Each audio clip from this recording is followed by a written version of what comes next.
اور اس نے سیدنا عمر کی میت کو مخاطب کر کے کہا کہ اللہ تجھ پہ رحم کرے اے عمر ابن خطاب،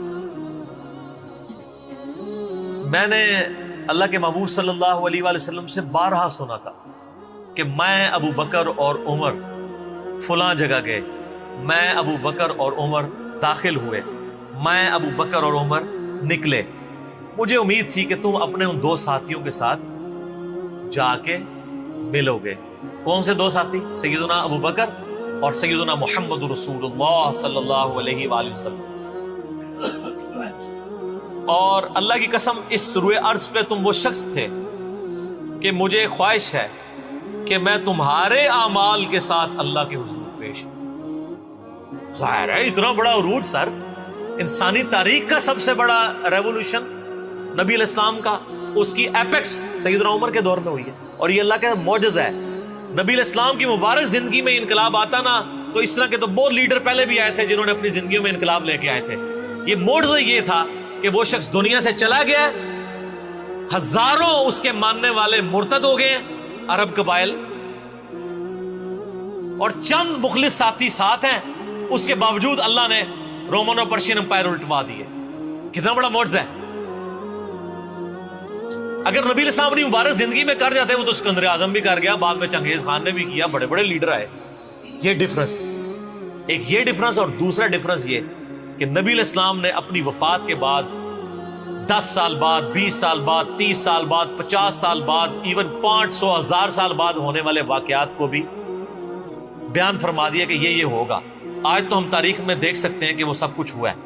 اگر آپ کو شوق ہو تو دلائل النبوہ امام بیہقی کی کتاب ہے، 3500 حدیث پہ، 5ویں صدی ہجری میں لکھی گئی ہے۔ اس میں 500 سال میں جو نبی علیہ السلام کی پروفیسیز پوری ہوئی ہیں نا، منوان اسی طریقے سے موجود ہے۔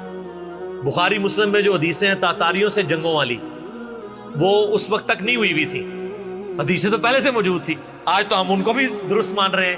ٹھیک ہے، نبی علیہ السلام نے پریڈکشن کی تھی کہ ان قریب کیسر روم ختم ہوگا، قیامت تک کوئی کیسر نہیں ہوگا، بخاری مسلم کی حدیث ہے، اور دیکھ لیں قیامت تک کوئی کیسر نہیں ہوا۔ ان قریب پرشین امپائر ختم ہوگی اور قیامت تک کوئی کسرا نہیں ہوگا۔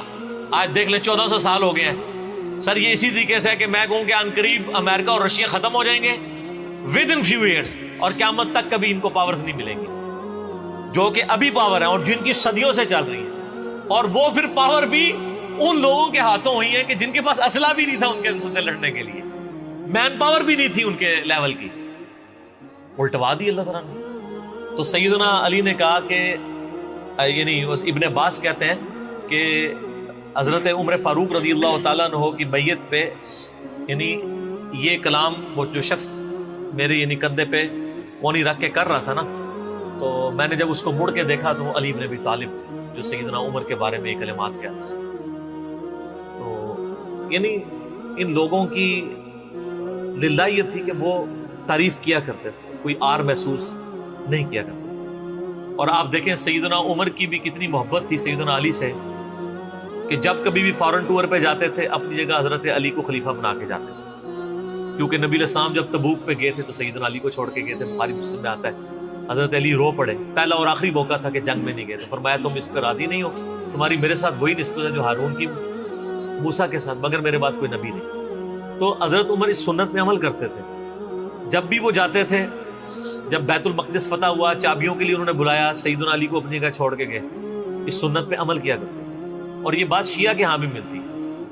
میری ایک شیعہ عالم کے ساتھ ایک دفعہ بحث ہوئی 2011-12 کی بات، تو مجھے کہنے لگے کہ حضرت عمر جو ہے نا حضرت علی کو خلیفہ بنانے میں مخلص نہیں تھے، اسی لیے انہوں نے 6 رکنی کمیٹی بنائی، ان کو چاہیے تھا ڈائریکٹ حضرت عمر حضرت علی کو نامزد کرتے تھے۔ میں نے کہا اس کے پیچھے ریزن کیا ہے، وہ تو حضرت عمر نے خود بتائی ہے، بخاری مسلم دونوں میں حدیث ہے۔ ابن عمر کہتے ہیں جب حضرت عمر کو زخم لگا اور اب ہمیں یقین ہو گیا کہ وہ جانور نہیں ہوں گے، کھاتے تھے تو انتڑیاں کٹ چکی تھی، یہیں سے وہ سب کچھ نکل جاتا تھا، تو ہم نے عرض کیا کہ اپنا خلیفہ کسی کو نامزد کر دیں۔ تو انہوں نے کہا اگر میں اپنا خلیفہ کسی کو نامزد کرتا ہوں تو میں اس کی سنت پہ عمل کرتا ہوں جو مجھ سے بہتر ہے، ابو بکر، اور اگر میں نہیں کرتا تو میں اس کی سنت پہ عمل کروں گا جو ان سے بھی بہتر ہے، یعنی رسول اللہ صلی اللہ علیہ وسلم۔ ابن عمر کہتے ہیں جب میں نے حضرت عمر کی یہ بات سنی نا تو مجھے سمجھ آ گئی کہ اب حضرت عمر کسی کو نہیں بنائیں گے، کیونکہ وہ ہمیشہ ہر معاملے میں نبی علیہ السلام کی سنت کو پرائورٹی دیتے تھے.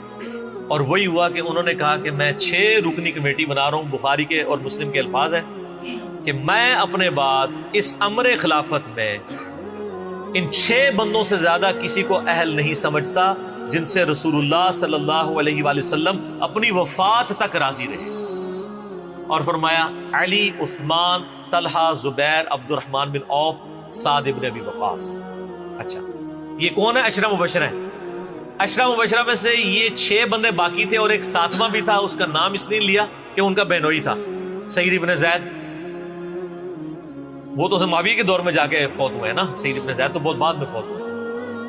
اور اسی بخاری میں الفاظ ہیں کہ عبداللہ بن عمر کو مشورے میں ضرور شامل کرنا لیکن اس کو کوئی خلیفہ نہ چنے. اور کہا کہ سعد ابن ابی وقاص پہ اگر تم متفق ہو جاؤ تو اسے خلیفہ چن لینا، اور میری اس بات کو دلیل نہ بنانا کہ میں نے اسے معزول کیا تھا پرشین امپائر کی گورنری سے. کہیں ایسا نہ ہو کہ تم اس پہ متفق اور کہو کہ اس کو تو عمر نے اتارا ہوا تھا، اینو تے رہن دو. اس دے 62 ایف لگ گئی ہے. یہ 62 ایف ہے ہی جعلی چیز ہے. اسلام میں کوئی 62 ایف نہیں ہے. اسلام میں یہ نہیں ہے کہ آپ کو مطلب موت کے غرغرے تک توبہ قبول ہے. آپ ایک بندے کے ساتھ معاملہ ہو جاتا ہے اور وہ توبہ طائب ہو جاتا ہے تو بس ٹھیک ہے. وہ تا حیات میں اہل کوئی نہیں ہوتا. اسلام میں کوئی تا حیات نہیں ہے. اللہ تعالیٰ کے ساتھ گستاخی کرنے والے کے لیے بھی جامعہ ترمذی میں حدیث ہے کہ موت کے غرغرے تک جو ہے وہ توبہ کا دروازہ کھلا ہوا ہے، موت کے غرغرے سے پہلے. تو 62 ایف نہ لگا دینا اس پہ. وہ ایک معاملہ تھا، وہ حضرت عمر کسی کو 4 سال زیادہ گورنر رہنے نہیں دیتے تھے، انہوں نے ان کو ہٹا دیا. تو یعنی ان لوگوں کی یہ للہیت ہوا کرتی. تو میں نے اس کو کہا کہ دیکھو کہ یہ وجہ تھی کہ انہوں نے نبی الاسلام کی سنت پہ عمل کیا کہ میں ان 6 بندوں سے نبی الاسلام راضی تھے، میں اس کمیٹی بناؤں گا. میں اور اس میں الفاظ ہیں بخاری مسلم میں کہ میں زندگی بھر تمہارا بوجھ اٹھاتا رہا، اپنے مرنے کے بعد تمہارا بوجھ نہیں اٹھاؤں گا، تم خود اپنا خلیفہ چن لینا ان 6 میں سے. یعنی میں کسی کو نامینیٹ نہیں کروں گا. دوسرا میں نے اس شیعہ عالم سے یہ بات کی کہ حضرت عمر اتنے بڑے رسک کے اوپر تھے کہ جس نے پوری دنیا کو الٹ دیا ہے اور وہ چند بندے لے کے رومن اور پرشین امپائر کا وزٹ کر رہا ہے. کوئی بھی قافلہ ان پہ حملہ کر کے ان کو شہید کر سکتا تھا. اور اگر خدا نہ خواستہ اس دوران وہ شہید ہو جاتے تو حضرت علی آٹومیٹکلی خلیفہ ہوتے کیونکہ ان کو چھوڑ کے گئے ہوئے تھے. یہ ان کا اخلاص تھا. پھر سیدنا عمر نے حضرت علی کو چیف جسٹس لگایا ہوا تھا حجاز کا.